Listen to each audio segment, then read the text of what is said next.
The postmodern manifestation of groups like Black Lives Matter, college campus feminism, LGBTQ, or terminology such as Islamophobia, rape culture, toxic masculinity, and cultural appropriation are evident signs of the Western collapse. If you have any inkling of social osmosis whatsoever, all you have to do is attend a single one of these vitriolic events to be undeniably convinced of their dangerous and hate-based agenda that continue to exasperate the hedgehog's dilemma. Individuals who both understand the necessary risks of freedom and hold logical approaches on discussing disagreement by finding common ground and moving forward are being buried underneath the unpleasant virtue signaling of the aggressive left. This is due to the sheer veracity of brainwashed tenets, rather than adequate fact-checking. One might ask, what do these groups have to do with one another? They are completely different subjects, but the quality that is shared is the serious lack of accountability and self-reflection. Look at it this way. If you criticize the religion of Islam, you are Islamophobic. If you criticize Black Lives Matter, you are a racist. If you talk about third-wave intersectional feminism, you are a misogynist, even as a woman taking that stance. What has happened is the boomerang effect, where we need to walk on eggshells and keep our true thoughts in the closet. There is no ownership in either of these viewpoints. Instead, we have absolute faith placed in the self-righteous victim mentality. And while many things are demonstrably true due to the face value of its prevalence, all of these reverse psychological tricks are confirmed due to the consistency of repeated assertion. Let me begin by making clear that I'm not trying to change how you politically identify. I accept you as you are. I simply am expressing how I see the world through my art, as the highest function of art is social criticism, and feel the way a skylark sings in the spring when sharing my logical conclusions aesthetically, even though there is a scarcity of conservative artists. Having said that, we are doomed. The process is too far gone and irreversible. This is not an apocalyptic prophecy as well. This is nature taking its course and maintaining its homeostasis. When you study history, a scary truth reveals itself. All of the great impregnable empires fall from the inside out. Even when there is an external force that implies hostile threat, it is when the guard is let down that they come swarming through. Look at what happened with the Eastern Roman Empire when the Ottoman Turks, led by a 21-year-old, conquered Constantinople. So a civilization needs to be ideologically subverted before a crisis can occur. Anyone with an inkling of philosophical reflection, not onto others, but onto oneself, should have felt the horse manure of political discourse that has been running amok for the past 30 years. Now, let's dissect this. What is the thinking process behind these successful progressives? Let's step in their shoes. They are self-righteously in pursuit towards the belief that they are changing society and solving its problems towards a quote and unquote better world through the guise of, once again, quote and unquote social justice. They are programmed to believe that they hold the moral high ground and are constantly in search for the do-gooder's high, only accepting of confirmation of their own beliefs they hold from other people, whether the statistics line up or not. In discussion, they desire the status quo. They have this beatific vision of everyone paying their fair share with the priority of equal results rather than the freedom of equal opportunity. In their world, a woman should be allowed to weigh 200 pounds, drop out of high school, have 2 kids as a single mother, while attracting a credible man, earning a 6-figure income, and raising functional tax-paying members of society. The elephant in the room is that people are being sold a false narrative towards their freedom. So we're ignoring the consequences of bad choices that in turn neglect those who have made good choices in life. All of these self-indulgent appearances and out-of-line absurdity being hurled around are obviously bad choices and early detections of cancerous moles on the West. It is all extended teenage adolescence coming from the breakdown of the nuclear family. While we always talk of individual freedom, The past successes of the United States are based on the fact that we are a family society. What we have is the ritual defiance that exists in the ardent of teenagers being extended onto the college campus. And while they say you shouldn't judge a book by its cover, the fact that these people are so grossly overweight, wear facial piercings, saturate their hair, and then have the audacity to scream on top of their lungs how bitter they are towards their absent fathers is a series of bad choices that will not be owned up to anytime soon. In their recalcitrance, they are incapable of seeing how ugly they become and hide behind the veneer of fat shaming and systemic racism. The beautiful goal justifies the ugly means. Naturally, the sort of question that comes to mind are, where's the rationale? Why are conservatives not returning fire? What are the societal implications if we let these hate groups run rampant? To put it bluntly, socialists are people who have made government into mommy and daddy. They did not have worthy parents to explain the free market that exists in the real world and embed an example of insurmountable work ethic. So we come to this point again, the breakdown of the family. First of all, feminism has de-incentivized the arrangement of marriage. Men are checking out of relationships at an alarming rate, realizing that the stuck-up entitlement complex held by American women are simply not worth the effort.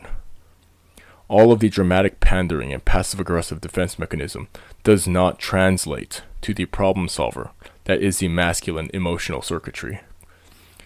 It is one thing for a woman to be in the workplace. It is quite another to pretend that men and women are biologically the same when they literally have feeding bags hanging off their chest.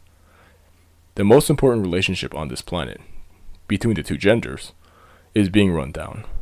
The very foundation is becoming more and more deconstructed.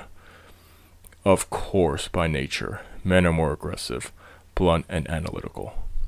So the propagated fashion of man-hating and emasculation produces a crop of over-emotional, sickly-bodied white knights, desperate to please a feminine as mama, ready to be struck down by another agenda. As a woman, you can use this delusion of self-importance to say men are the cause of all destruction on the planet, but that would require you to ignore that men are literally the cause of all the deep ingenuity, whether that is novel architecture, medical breakthroughs, philosophical insights, etc., etc. Men have done all the incredible functional feats for the human superorganism. You can then stoop lower and say that it is due to women being kept down throughout history, which would again require an ignorance towards the incomparable struggle that men as genetic competitors amongst one another had experienced throughout our time. So enough with the straw womaning. The notion of a tyrannical patriarchy by these grossly zealous hate mobs has a much more sinister underlying agenda of a matriarchy, where everyone is emotionally dependent, wearing the mask of safety and equality. Normal boyish behavior in schools is becoming pathologized. Yes, once again, boys have more energy. Therefore, we should hold societal parameters to yield them towards a discipline instead of commenting this statement as chauvinistic. Instead, our educational institutions, gallery scene, and political media outlets have become feminized. And the results? Nothing is getting done. On the contrary, men are left bitter and frustrated, while women cry themselves to sleep hung up, confused, and miserable. Precisely in the same detestable fashion, Black Lives Matter is not a black equality organization, but a black supremacist terrorist group funded by George Soros, which says a whole lot just by that alone. Except this time, we interject a racial spin on the matter by adding white on top of patriarchy. If you simply Google FBI census reports, which are not articles written with a left or right-leaning bias, just numbers, you will see that it would take up to 40 years of cop killings to meet a single year's rate of black-on-black crime. It truly is like being in a house fire, worried about the stove still being on. And for those of you listening who really are buying this garbage, you do not defeat an evil by adopting and practicing it. That is what Martin Luther King understood, and Malcolm X failed to. So if we excavate this a little bit further, what is the psychological connecting line to crime and the individual?